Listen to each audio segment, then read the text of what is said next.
Hey everyone, I'm excited for today's show because it is a product that I have bought and have been using for the last 3 years. Jason Miller, CEO of Temp Stick, joins us to talk about how a product that was originally created to monitor wine cellars and food applications turned into a very popular tool for RVers to protect their pets when left alone. Temp Stick monitors temperatures and humidity and can alert you through email and text message when temperatures fall out of your personal set parameters.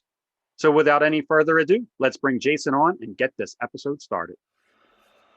Hi, Jason. Welcome to the show. Can you tell us a little bit about yourself and your role at Temp Stick? Great. Thanks for having me. It's a pleasure. Yes, I'm the CEO of Temp Stick. I'm in charge of the good, the bad, the ugly. I have two partners, Ian, Vincent, my two business partners that play a separate role, one with technology and one with sales, marketing. It's just been the three of us since day one, which was around the start of 2014. We had about a year and a half's worth of development before we released the product, and it's grown since then, and I haven't been fired, so I'm still CEO. It's going okay. And what's your background? Originally, I'm from Scotland, so if you hear a little accent now and then, that's part of my background. Electronic engineering when I was young, and then AOL 1.0. I was hooked on the web. I was a web designer. Then I was an SEO guy. Then I was a PPC guy. Then I was just an acronym after that, I think, all the time. And that background, and I did work for clients, but I really wanted to. I knew even while I was doing work for clients, I just wanted to do something on my own, do my own project, do my own thing. I didn't mind helping other people, but it was always, I guess you could say I just wanted to get my own rewards and work for myself. That kind of drove into making a standalone business and doing different projects, more wine related and wine cellar related businesses that actually ended up crossing over into why we sort of made our start in the Temp Sticks. Okay. And you said that Temp Stick started in 2014, but you were doing research at least a year before that. So has the Temp Stick from then to now gone through changes? Yes, definitely. It's gone through iteration after iteration after iteration. It is an electronic product, so version 1, version 2, you keep going and going. We're on, it's alphabetical, so we're on version P right now. So it's 16 iterations, and sometimes that's a minor change, and sometimes something big goes on. We're in the middle of another iteration at the moment to cover the chip shortage and design around some of those headlines that are going on. But yeah, we're always working to improve the power consumption, the connection speed, the accuracy, the reliability. I mean, it's a product for peace of mind in a lot of ways. So all of that energy that goes into just making it stable and operate longer, better, it does pay off, makes it more reliable. It's what everyone wants out of it. And you have to fix things when they're broken. You have to fix them, or everyone's going to be unhappy, including us. And if you don't fix it, it'll just steamroll, just get worse, and you have no choice but to fix problems. We couldn't imagine not addressing anything that would make it run better or work better. And that means, we welcome users' feedback, telling us, can you have it do this? Can you have it do that? If it's realistic, then it goes on a list, and we, try and do it. We have had a lot of RV people. We service a lot of RVers. Is that your word? Yeah, that's it. If you had a tattoo, it'd say RVR or something. So we work a lot with RVers, and it feels by now we've done everything you've asked for, I hope. But keep asking, and we're glad to incorporate features that make it better if you're in the RV specific use of the product. It came from initially for use in commercial fridges and freezers, and it was very important to track, to know if this freezer had broken, and now that it was starting to warm up at all. And then it made its way from that really into wine cellars, where it was guarding valuable wine collections. They have to stay at 55.5 degrees, and they need a history that the wine was kept for that long. It preserves the value that this wine wasn't in the trunk of my car for 3 years getting hot, even though it's a valuable bottle of wine. So it creates that traceable log, and that then RV people latched onto it rather than we went looking for RVers. RVers came to us and said, "Oh, we're in the same situation. Temperature changes, temperature starts rising. We need an alert." It's as important to us as it is to a commercial restaurant, someone else, because we have pets, we have animals inside our RV, and we're actually trying to protect life with it. So we want something that's working, and I want something that's used on the space shuttle, so to speak. I want that technology for me, rather than here's the minimum someone would have to build to get away with providing an RV product or something like that. So you really have a very powerful temperature sensor that when you're not driving your RV, you can put into your fridge or your freezer and accurately track there if you would want to do that with it. But you're using something powerful in the right situation. So, yeah, I've been using the Temp Stick in our RV for that reason, because of our pet. We have a small dog that we travel with, and we like that we were able to set parameters into the Temp Stick itself. And if it got too warm in the RV and we were away, it would send us an alert to let us know, hey, you got to get back to the RV. It's starting to heat up. There could be a potential problem. And I think we've had our Temp Stick, I would say, for over 3 years. We got it pretty early on in our travels. We knew that we needed something just to protect our dog. Is that pretty common? Is that for RVers anyway? Is that what you're hearing the most from them? Is that their... Absolutely, yeah. It's about these pets, and it's about the animals. I mean, there's probably a few college students that need a cold beer full in the fridge, and for them that would be an emergency. But I think for the majority, it's about guarding their pets. I guess I would say, think about this: if you left your RV and there was no pets in it or nothing, and the power went out and you were an hour away, would you really care, other than, oh, I hope my refrigerator doesn't start leaking? But it probably has 24 hours before that would start happening. So it's almost like it would be a nice to know the temperature in my RV if I was away, but I don't think people that are getting it for that reason. They're getting it because the pets, the heat, and it's happened before. I mean, it's like every year the hot car stories in the news. It's just no different in an RV. You leave your pets in an RV, and the power goes out, and the cooling system breaks down or goes off, and that's it. Now it's if you're parked, if it's 90, 100 degrees outside, it's gonna get pretty hot inside that RV pretty quick. So, but it only seems to matter when it's for pets, and that does seem to be why everybody RV related comes to us is for pets. I mean, outside of that, it's second homes, commercial fridges, freezers, some tarantulas in a terrarium, I think. Oh, cool. Some strange birds we've seen, or for reptiles and stuff, and cute pictures of little ferrets and minks and stuff. So it gets used for a variety of things, but preservation of stuff is what seems to be get its serious use from. So preservation of food, preservation of pet life, or just something that's going to be in trouble if it gets too hot. Another good example is server rooms. So we sell them to guys that have server rooms. It's a great example. The equipment gets too hot. To them, that's a serious problem because it's going to take down your network or whatever. So that's another popular one.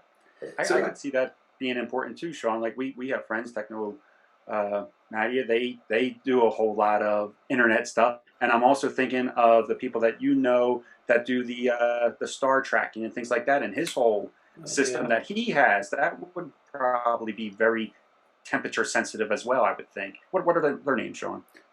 Geoastro RV. Yeah. So yeah, I didn't think of that though as like something to protect the components. Oh, right. He's got all kind of astronomical equipment. Yeah. Oh, that sounds pretty cool, actually. Yeah. He's the center of attention probably for it. Yeah. I'd have to go check that out. So. I have kind of a nerdy question for you. I think it's Moore's law that says that computing power will double every 7 years. And so you've had the Temp Stick out almost 7 years. Do you feel like you've doubled the power of what the Temp Stick does in those 7 years? That is such a good question. Compared to the very first one, I'd say the power is 100 times better. The first, I mean, I can say this now because there's so much distance between it, but the first few hundred units, after we designed them, regardless of how you designed them, a few things went wrong, and they were losing power very quickly, very fast. They would drain like within a few days or within a week. Every single, sensor is doing this due to a component diode that was on the wrong way. And it's just, and so certainly from those beginnings to where we are now, it is way, way different. And of course, every customer, we brought them back, we fixed them, we fixed that error. But since then, it's like it takes a bit of time for you just to have different aha moments. Otherwise, I guess we'd already have an iPhone 50, right? We could just skip the other pieces. So what happens is that, 3 months go by, 6 months go by, and bits of feedback coming from customers and a few ideas seem to be getting gravity to them and becoming something like we agree that, we need to do this, and then that improvement, you have to plan it out because is this going to use more power? Is it going to cause? And it's always intricately connected to the rest of the nerdy stuff. So there's as it sits right now. I'm sure it could be twice as good if you just spent another 3-4 years doing nothing but iterating. So to answer it, it's definitely gotten smarter, and that has maybe a lot more to do with how we programmed the firmware and the software that goes on it than the actual hardware components, because you just realized ways to process things faster or make it simpler or things you don't need. So, it's wonderful. For a simple product, there's an endless amount of stuff technical wise to go and lose yourself in. It's really interesting. Yeah. And then I have one more question. You sound like a wine guy.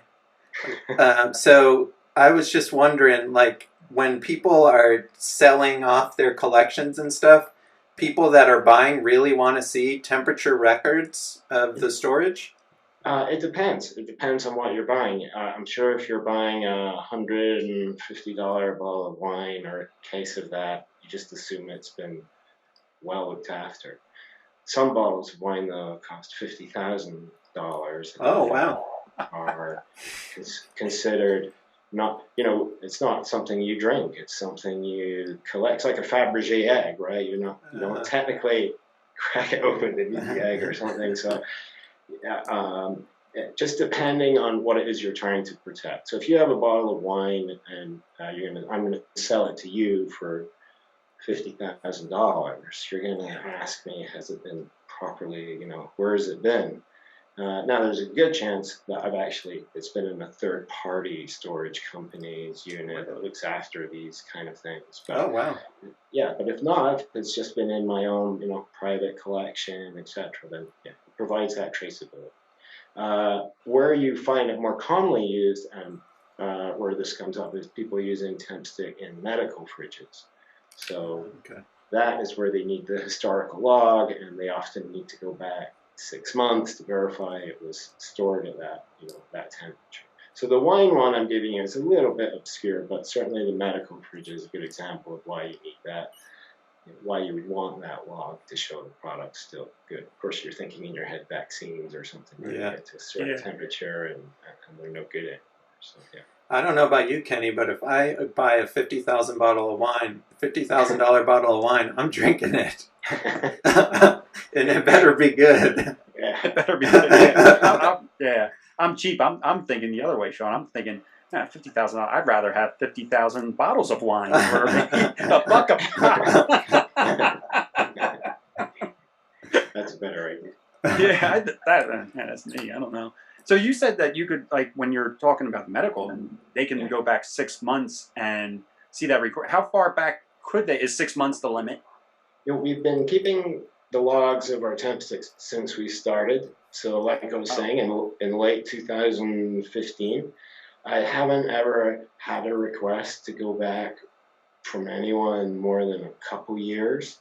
But we keep it forever. It's not expensive to store. There's there's two numbers, or maybe they're not quite accurate, but let's say there's two numbers to tell you the temperature, and you're storing a little smidge of data, so you can keep reams and reams and reams of temperature readings without having to have a big data center or something. It just simply fits on today it fits on just a simple hard drive, and it's no problem. So it sometimes takes a while to search and dig up that many readings if you run a report, and we're actually coming up with some ways to get reports that go further back in time, a little bit more automated. But yeah, you can go back as far as you want to go. I mean, for an RV person, I would imagine 30 days is more than you would dream that you could even need. So I'm thinking, really, honestly, just within the last 24 hours. Even the last 24 hours. Yeah. Unless maybe something went on where you suspect that something went on, but it never triggered the heat. But it feels, nonetheless, maybe it would be nice to go back and be like, oh yeah, I have my temperature alert at 78 degrees or something, and it was at 76 for a while, and that was just interesting to see. That's why my chocolate bar melted, but right, something like that. But it's there. So, what are the ranges that the Temp Stick can read? So it's to stay nerdy, saying as you brought up earlier. So the sensor itself is a component that's on the circuit board. Now, technically, it has a range of minus 40 degrees up to 257 degrees. Wow. So you can use this on other planets. It's not as long as they have Wi-Fi. Elon, if you're listening. Yes. But actually, everything is dictated by the batteries that go inside it. So once the battery, it's whatever the battery's operating range is, because obviously if you can't get power, then it won't work. So alkaline batteries are 0 to about 130 degrees. So if you put alkaline batteries in a freezer, they don't work. They freeze. Oh, okay. So with ours being, just throwing this in, but with ours being a freezer originating product, if you like, now we put these Energizer lithium batteries in every single Temp Stick. And those can go minus 40, so 0 down another 40 degrees, and they can go up to 140 degrees. So within a range that would represent, a realistic maximum certainly for an RV. And then those aren't rechargeable. And just so that no one's confused, there's lithium and there's lithium ion, and they're not the same thing. The lithium AA energizer batteries are just a more powerful chemistry battery that lasts a lot longer and it works at these cold temperatures. The lithium ion is an actual rechargeable battery, and that will start to get unstable at about 120 degrees in heat, and it can go down to 32 degrees, and then it will also function. Yeah.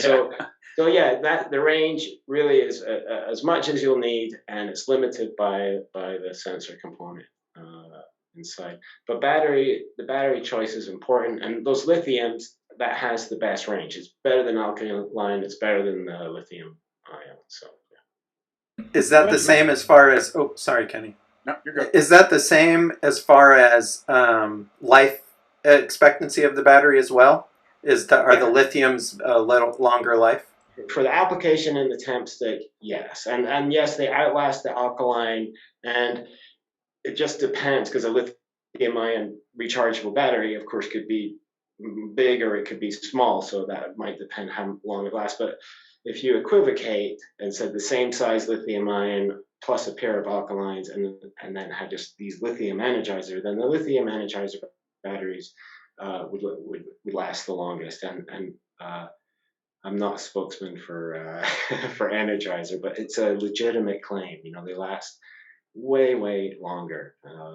The Duracell copper tops and things. These are like much superior, much superior. Okay. I'm glad you mentioned about the cold and the freezing temperatures. So in the summertime, we use our Temp Stick to monitor the ERV to make sure it's not getting too hot for Bell. But in the wintertime, we actually take our Temp Stick, because it is portable and so easy to move around, and we put it in our cargo bay and monitor our water tanks, our fresh water tank especially. And that's just to make sure that our tanks are not freezing, that our bays are not going below zero, or below freezing rather, below freezing, and icing up our fresh water. I wonder if that's feedback that you've been hearing. Are people using the Temp Stick for that purpose? I mean, I can't make the jump from saying RV people using it in that way, but definitely Okay. freezing pipes is something that we've actually advertised around. Typically, that's for, you've got someone that has maybe several apartment buildings that have 20, 30 apartments, and some of them are empty. And they need to track all these different apartments when winter comes around, make sure none of them are gonna freeze. Or one of our customers is in Chicago, and it's in a dormitory with 1,500 different dorms, and they like the Temp Stick because it's kind of it's hidden. It doesn't have lights like a screen and buttons to play with on it. And so they have one in every dormitory, just to track the temperature in every single dormitory and get alerts if one of them is freezing cold or. So that use is very popular for freezing cold, and for frozen pipes. So can you have multiple Temp Sticks attached to one account? Is that how? Absolutely, yeah, yeah. So you can have, let's say you can have as many as you want. We've never been called out too far on that. The dormitory has close to 1,500 sensors. So I know it's incredible. And so 1,500, and for that they use our enterprise account, which is something all of our users will see coming along pretty soon. For people that have more than 10 sensors, it's just a different desktop interface and controls for managing bigger groups of sensors and doing trickier things. Okay, I didn't realize that. So if I wanted to, I could pick up a second Temp Stick then and keep one inside and one in the bay all year and not move it. I mean, it's easy to move, but I didn't even know I could do that. Yeah, that's right. So you probably won't remember this, but because it was 3 years ago, but when you set up the Temp Stick and you get to the very end, it just asks you if you create a new account or you have an existing account, and you just say, I have an existing account, put in your email and password, and now you log in, and there's just a drop down, and now you can pick between these sensors that you've added, and the dashboard just changes. So yeah, as many as you want or need to get in there. It works up into and over, at least over 1,000 is possible. So very cool. Okay. So does it work better with a certain Wi-Fi connection, or have you found that there's some that work better than others? Because like RVers will typically have a couple of different services depending on what part of the country we're in. So we might have our AT&T hotspot and a Verizon cellular hotspot as well. Have you found any issues with that?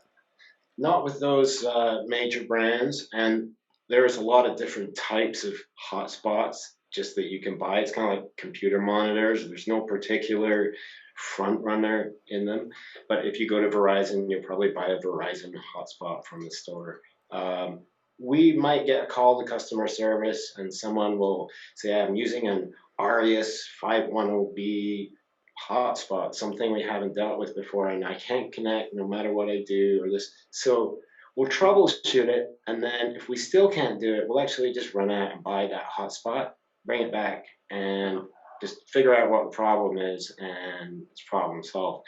One rare occasion, where we just have where we can't find it, we can't solve it, then we'll help you go into your hotspot, maybe roll back a software version or something to get it working. But those are kind of nasty things when they come up. But for the most part, it works with every hotspot. When we get one customer say it's not working with this, if we then get a second person name that model and it's not a major brand, like I said, just go buy it, figure out sure enough, why it won't connect. Yeah. You guys seem very customer focused, because now you've said two things so far, like this one where you're going out and buying to test it out. I don't know any company that's going to do that. But then you also mentioned something earlier about when you were changing the chips a little bit, that you went and maybe either replaced or fixed those temp sticks that already had gone out. Is that typical? I mean, are you guys doing stuff like that often, where you're helping the customer in that sort of way? Well, luckily, we don't have to do that often, like redo a whole batch or anything like that.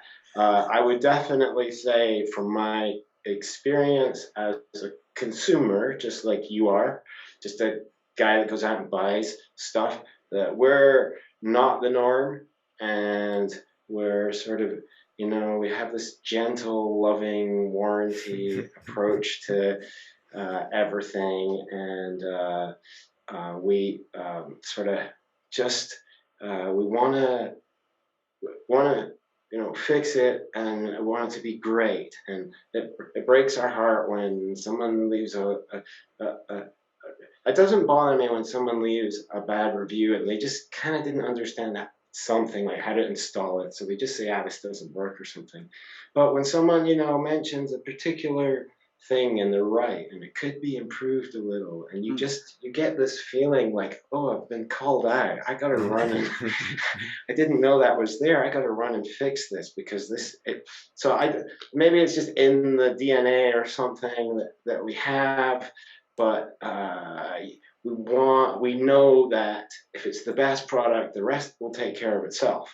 If it's made on the cheap and we've got your money, and now now you're just a pain to us, then over time someone else will make a better temp stick that other people will be more attracted to, and they'll move over there instead, and slowly this would drain away. Whereas this is something that we're really sort of proud of, the success it's had, and it's American made, and it puts our American friends and family to work and stuff. And so that feedback is just the same as if a friend told us, hey, this or that sucks, you should change it. It'd be just as hurtful, So and following that has made us, we have a great reputation and a good name, and we're a popular product. And if you're unhappy, you can have your money back. We don't want you to be unhappy. Or if you're unhappy because you can't get the product working, we so badly want to get it working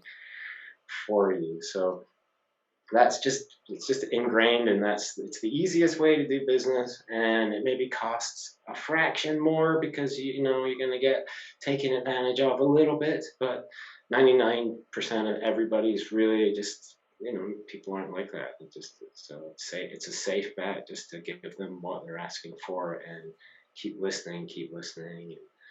Each industry is different. So obviously someone that has tarantulas in a terrarium is going to ask for something completely different than what you would in an RV. One of the things that happens we get a request for working on this feature is in a restaurant, inside restaurant walk-in coolers, they put a temp stick, but the problem is they use the cooler all day long. They walk in and they walk out of there, so they want some way to ignore the temperature if it's going up, but only if it goes up 3 times in a row and things like that. So for that particular customer, we'll go and try and work out that feature so that now the restaurant guys have what they want. And when one restaurant guy give him what he wants, it covers everyone else. When an RV guy gives us a great suggestion and we implement it, everyone else in the RV, every other RVer gets to appreciate that. So it's worth fixing those things for the good of all. And then tech support guys, we have tech support guys. I just don't want them to have to sit there all day and make excuses and, just figure out ways to cover our behind, because we're not fixing things. So again, way easier just to do it this way. And maybe that's just a technology company approach to things. I don't know. I would say technology companies are a bit hard to get hold of on the phone. They make you jump through. Even for email, you're thinking, okay, I'll email today and I'll see if I get a ticket or something until tomorrow. We're not in that trap. We're 7-day-a-week phone support. Answer the phone. Jake, Josh, or Gavin, one of those 3 guys right here in our near Salt Lake City office will answer the phone Saturday, Sunday, because there's a good chance that's when you're at in your RV, and there's a good chance you never set this thing up at home and tested it, which would have been a good idea. And now you're out in your RV and you can't connect to a guest network at a park, and you're calling our customer service to find out why you can't, why won't this temp stick connect to the guest network? We're there to answer those kind of questions. And by the way, the answer to that question is, would you connect it to a Starbucks network and walk away and leave your pets on the Starbucks network? Well, then don't connect, to a guest network and complain that network's going to boot you off, be unreliable, and it's free anyway. So they're going to say, oh, it's free. What what more do you want? It's free Wi-Fi. You get what. And when you move, the Starbucks, and when you move, the Starbucks Wi-Fi isn't coming with you. So in the long run, it doesn't really make a whole lot of sense to do it. It doesn't, it doesn't. So you can't really jump on guest networks because they usually have a splash page and it requires you to agree to the terms and conditions. And the terms and conditions say you shouldn't connect devices to this anyway, or we'll kick you off. The other thing that people use it's unstable, but it does work is buying a cheapo cell phone and generating a hotspot with that, because it's on their existing phone plan or something that makes it cheaper. But honestly, when you run a cell phone for 3 hours with a hotspot on that's an older model, there's a good chance that phone's going to turn off things to cool itself down, including the hotspot, or the battery's going to die. Or, my phone, even these modern phones, if I talk for 30, 40 minutes, right, or use your map at the same time, it's hot still. It's hot, yeah. So if you're going to run a always-on hotspot on your old iPhone and figure that's a great thing, again, fine maybe if all you're guarding is a fridge of beer, but if it's your pets and things like that, I definitely a solid Verizon, whatever service plan works. Those hotspots are really the way it should be done, and I kind of don't know how you could live without it, to be honest. So, unless you were RVing, just like you literally take the RV to get to your boat and back again or something. It doesn't really matter. So. And does it matter if it's set at like 2.4 or at 5? You can't connect to 5 gigahertz networks, so you wouldn't want to if you could, because it has actually a shorter range. So just think of it as it's a wider pipe, but has a shorter pipe in length, and it's great for your tablets and streaming Netflix onto your laptop or your phone. For heavy data consumption, but the range isn't very good. If you walk to the bottom of your driveway, you'll probably lose your Wi-Fi signal that fast. With the 2.4, it's not as powerful. It's a smaller one, but it's a longer pipe, and so you can walk to the end of your driveway and probably even across the road and still see one little bar on the 2.4. There, you know, there's 2.4 and 5 gigahertz, and it just sounds like, well, isn't 5 better than 2.4? It'd be better if there was 2.4, and then, instead of calling it 5, it was just called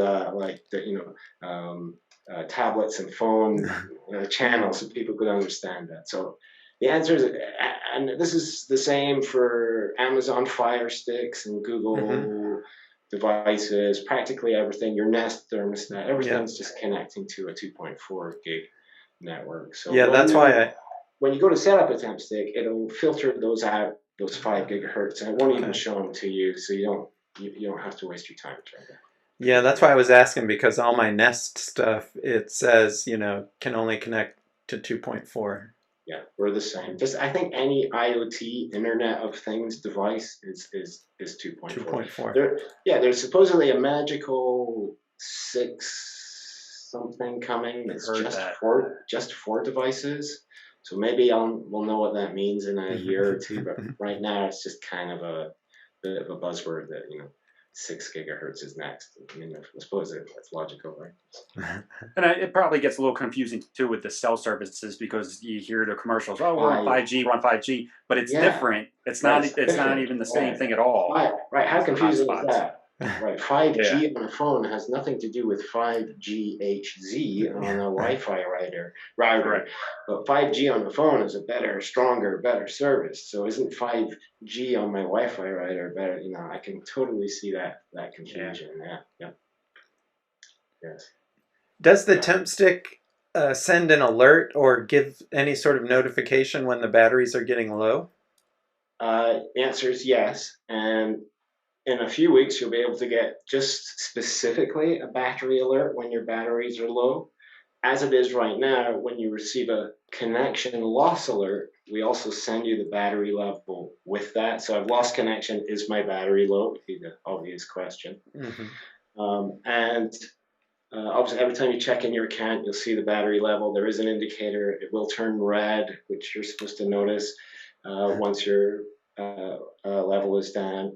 And where we're dealing with an RV and we're dealing with pets, I mean, honestly, I know we're all trying to be shrewd, but would a couple of bucks and fresh batteries every time you head out just be worth the peace of mind?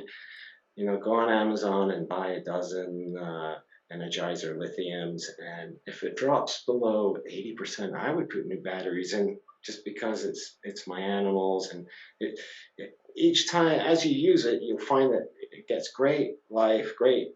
By the time it's down to 80-70%, you should have been going for months at that point. Oh. So yeah, it'll last up to a year on those AA's if the connection's stable and it's not struggling to connect and to reconnect. So that's a long time. It is a long time, but it's not, in your case, a set and forget it kind of device. But it's a long time because these get used in remote cabins and second homes a lot. So that all those people that go like to Florida in the winter and then back to New York in the summer, or that kind of thing, they have one in each home to keep track of. Is it overheating in Florida? Is it too cold back in the winter one?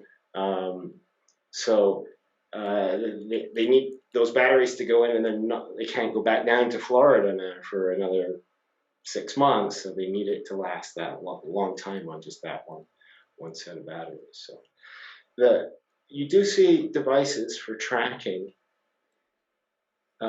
temperature, humidity, and then you have these power loss alerts that go with them.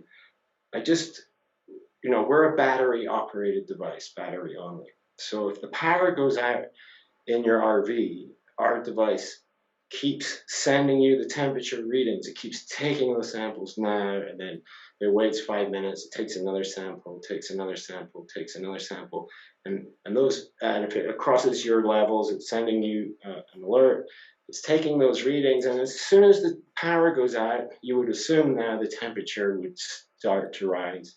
So you're still, when the power's out, with our device, it's still connected. It's not going to tell you your RV power is out. Assume that your hotspot is still on with its battery backup, and the temp stick's still connecting to it. What it's really going to do is, which is the reason why you got the thing, which is it's going to track temperature. So even when the power, so when you lose connection, what you really need is is that connection warning, and then when you lose power, what you need is those temperature readings. You continue to get them because the Wi-Fi, the hotspot stay connected. So you know that hotspot makes a free Wi-Fi signal. So Temp Stick connects to it. You're the one paying for the hotspot and the SIM card that's in there. So it can maintain that connection, keep sending that data. When the power goes out, your hotspot keeps sending the temperature, and that temperature goes up, and that's what you need the alerts for. The power loss alert is like being told 5 minutes before that the temperature is going to go up, that the temperature is going to go up. So you get an extra 5 minutes of a heads up, which in the case of your RV, it depends on the distance you are away, etc. But you shouldn't make it that 5 minutes is going to be probably life or death. You need to be within in range, just for the sake of the heat. It's going to heat up quickly, and you're going to have to react. Yeah, I like also when you set up your parameters that you can have custom messages. Like for ours, like if it gets too hot, we can say, we get a message on our phones that says, "Run back home and save Bell." So I would imagine that people have all different types of messages that they send themselves. So it's kind of a fun feature. Because I've seen one that says, "Server room over X, you're fired." That's a good one. That should get your attention. Yeah. But so I think I might know the answer to this question, but I'm going to ask it anyway. If you lose your Wi-Fi connection, it doesn't sound like you lose your data, because you were saying earlier that you can go back and grab data from years ago. Am I understanding that correctly? That's right. As long as the data has made it to the cloud, it's available forever. If the device itself can't connect to send its data, then it starts to store the data in the device and wait until it can connect again. And depending on what settings and what frequency you have, it can store 2 days, that's if it's every 15 minutes, up to 4, nearly 5 days worth of data if it's checking in every hour while it's offline. And then when it finally gets back online, it will upload all that data. So, it's not untypical to have this in a fridge or a freezer in a location where it loses its connection for 3 hours. And then it reconnects and uploads those temperature readings, and it's fine. And the user will have gotten notified that there was a connection loss event, but then they'll see the batteries are fine, and they'll just typically wait for it to reconnect. So I buy a temp stick, which we'll get into in a few minutes on how to do that. So I buy the temp stick, I get it installed. How much is the annual service fee, or what is the fee for maintaining that account with you guys? It's only $2,000 a year for the So we were talking about this before. At first, there's no fees. There's no subscriptions, and boy, doesn't that make it a beautiful product. Yeah. You can have monitoring 24/7, and I didn't subscribe to anything. I just own this. It's like I said, your hotspot, you paid for that hotspot, so you're giving the Temp Stick a free Wi-Fi signal. It says to your hotspot, well, here's the readings, and then your hotspot sends those to the server on the web, and from there, we send out an email, which costs nothing, obviously, right? We all know an email costs zero. And we send a text message, which as our business scales up and customers, that cost is kind of minuscule in a way. Once when you have hundreds of customers, it's an expense and it's an overhead to have servers and plans and all that. But as you go into the thousands of customers, it's not very much to send a text message, and an email's free. You've paid for the Wi-Fi connection, so for that reason, we don't charge you any subscription fee because we're not paying a toll in order to get you these alerts and get you these services. We could make one up and say it's $10 a month or something, but we knew early on that part of the success of this was no subscription fees. That's our disruption, if you like, because everything else that's kind of our commercial grade comes with a fee, comes with a monthly fee, and sometimes it's not much, it's $1 or something, but it never goes away, and it's annoying. And there's I'm sure if you're an RV and you're living the RV life, you definitely don't want another subscription on top of your hotspot subscription, because now you need basically a second hotspot, or so it works on Wi-Fi, but it's fallible. I mean, if your Wi-Fi is down, of course it can't connect. If your hotspot isn't in range to get a cell signal, it can't give you a Wi-Fi signal to connect. But those are the breaks, folks, I guess. So for the most part, though, it can function, and with we have a lot of sensors, like tens of thousands of sensors out there running, doing different functions. So at that scale, the cost is small enough. There's no subscription fee. We're not the cheapest product as far as the actual device goes and the hardware goes, but if it has a subscription, obviously another product's gonna cost more. But we provide support is here in the USA. It's 7 days a week. We have a gentle, loving 3-year warranty, and we care about the product quality. It really is worth. It's worth it. It's worth the money. So. Yeah, that's something that's really Kenny, you've had yours for over 3 years, and it's still working, and it's just I couldn't ask for a better testimonials. Yeah, that's exactly what I was going to say, Jason. We've had ours for over 3 years, and it's something that surprised us more than anything else is that for the last 3 years we haven't given you guys an extra dime. I mean, we bought it the one time 3 years ago, and that was it, and it still works. It works the way it always has. And I don't think we've ever been anywhere that we couldn't connect. It must not use a lot of data. It must not be data hungry, because even in areas that are low strength levels, I guess you could say, the Temp Stick has always connected. It has inside. We splurged a little. It has a powerful antenna inside, so it works a bit better than some other devices when it comes to range.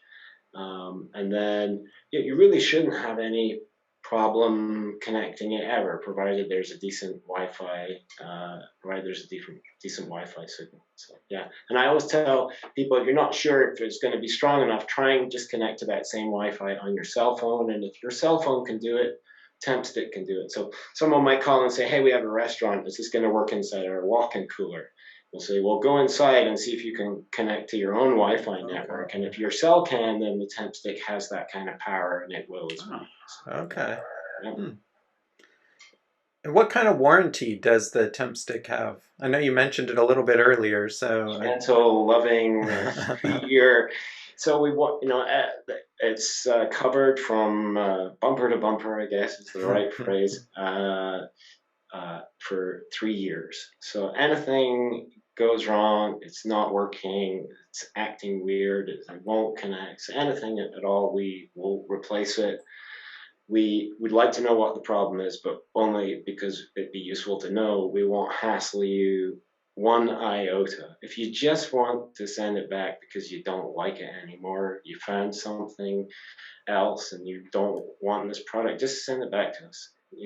We're pretty confident that you're going to be happy. But it's a real warranty. You don't have to grovel. You just have to say this isn't working right, and if our tech guy, if we can't help you get it fixed there and then, get a new one out to you. And not, usually we'll send a new one out even before you're going to send the other one back, because people need these things without interruption, especially in the fridge or freezers. We're just used to doing that. Maybe now that I think about it, just while I'm articulating it to you, it's like it's part of the reason we have that warranty is because if the device is not working, it's urgent that it get replaced. We can't say, well, let's mess around with this and see if it works for the next few days. It's like, no, this is guarding property or food or something. So I need you to send me a working one right away. Yeah, so for that reason, and just because, again, back to maybe our DNA and how we feel about the customers, it's a 3-year warranty, and it's absolutely no hassle. And we cover anything that you would think of as a reason to return the product. Just wondering, did you think when you first started the Temp Stick design and stuff that it would be used to save lives? I mean, because that's essentially what RVers use it for, is to save their pets from overheating or freezing to death. No, I mean, it terrifies me a little. Right? There's a responsibility that comes with it. One of my business partners sends himself alerts 24/7. Has somehow figured out a way to sleep, but yet notice if he isn't getting alerts or if anything is going wrong. So, I mean, I really thought it was gonna do well for wine cellars and for food, fridge, freezer stuff. And in that regard, it was just, this is gonna protect 5 grand, 10 grand's worth of filet mignon or vegetables or something. With the RV people, I actually do remember when we very first began selling the Temp Stick, maybe within the first 3 or 4 months, we heard from a customer that was calling in to let us know the reason they were buying the Temp Stick is they had heard some lady in an RV who had dogs, and their dogs had died because the RV was somewhere hot, broke down. And that was that simple end the case, and that's why they were calling. And this was in 2015, so maybe there's even some traceable story here, but we seem to have a flood of RV customers right after that. And we thought, we actually thought this is because of maybe that story is a big story right now or something, but it really never died down, after that. And it didn't really, we didn't set out to have RV customers. It just turns out that, it takes the same technology to look after 20 grand's worth of frozen goods as it does to look after a priceless animal or something. You need that sort of, again, that kind of commercial industrial strength. It's a privilege that, that it does that. And it's also, keeps you up at night a little. It reminds me to bring up something that's really simple. And as you know, I don't have an RV, although I was in one once, briefly. And I just looked up some simple things online, and maybe this is common sense for the RVers, but in the United States, the wind blows from west to east, and so you should park your RV so it's getting a breeze. And if there's shade, you should get shade, and you should have shades on. If you have animals, you should have shades on the skylights and shades on your big windows, and you should make sure that your filters are clean in your cooling system, so it's not giving off all this heat. And you should turn off all your other electronics when you leave the RV. And it's just like, oh my goodness, I just Googled this stuff, and I hope everybody else does. But it's like, okay, if you are going to put a Temp Stick in your RV, certainly don't give yourself a false sense of security that you don't need to worry about hey, let's just park in the sun here because the Temp Sticks got it covered. I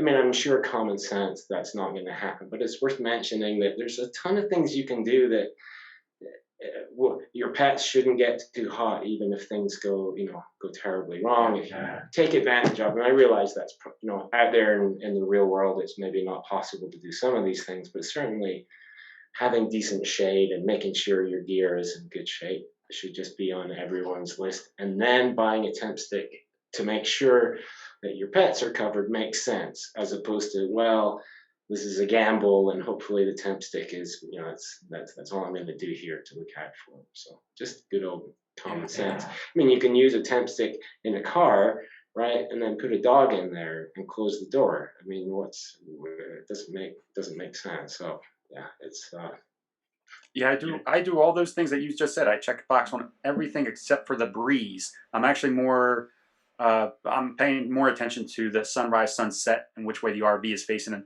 as far as where the sun is hitting the RV, more than the breeze. Yeah, apparently if you can shade your actual door that goes into the RV, that's where a lot of heat gets in as well. But it was just one of those things that crossed my mind. Like, yeah, if I was heading out, I'd have my Temp Stick. I'd have all these check boxes marked first, and then I'd have a Temp Stick. And now it's prepared to guard life by letting you know that the temperature is shooting up. So, yeah. You said that you had a flood of sales after that story. So I bought the Temp Stick on Amazon. How else are you in stores? Are you selling directly at your website? How else can people buy the Temp Stick? Yep. So you can buy it on Amazon, like you can everything else on planet Earth, and you can buy it on our website. And those are the best. Those are the best places to get it. If you buy it somewhere else, I'd recommend never buy it used. I do see them there, and if you're used, you really don't want someone else's used sensor. It's probably not a good idea. Just that's it. We've thought about being in retail and stuff, but these days, just online seems to be good enough for everybody, and they kind of just expect to find it online. So. Okay. Yeah, I don't think I buy any sort of technical kind of Internet of Things devices in a store. You just buy them online. No one's ever asked us to mail a catalog so far. All right, Jason. So before we let you go, is there anything we might have missed or that you would like to add? Well, let's see. We have lots of exciting things coming that I'm not going to tell you about. We do have an Instagram contest, so go to Instagram at Temp Stick, and if you'll post an RV picture of your pet or RV pet picture, then there's a good chance you'll be selected to get a Temp Stick from our drawing. We're going to give a bunch away. And other than that, that's it. We do have some exciting updates coming that will announce probably as we get towards the end of the year. That's related to the RV stuff that we're doing. And that's about it. Yeah. Well, hopefully you'll come back on the show when it's time to announce those new things at the end of the year. We'd be happy to have you and funnel it through the RV community through us. Well, invitation accepted. So okay. Absolutely, yeah, that would be great. And I appreciate you having me on, and it's fun to meet some RVRs. We want to thank Jason for coming on the show. The Temp Stick is really an ideal solution for those of us that RV with any kind of pet. Be sure to go follow them on Instagram and tag them with a photo of your pet in the RV for a chance to win a Temp Stick device. We really appreciate the subscription-free service they provide, along with a peace of mind that you are going to get alerted before the temperature in your RV affects your pet. As always, thanks to Battleborn Batteries for sponsoring the podcast. If you haven't already, go check out the new batteries on their website. We will have links to both Temp Stick and Battleborn batteries in the show notes. Thanks to everyone, and we will see you in 2 weeks. Safe travels.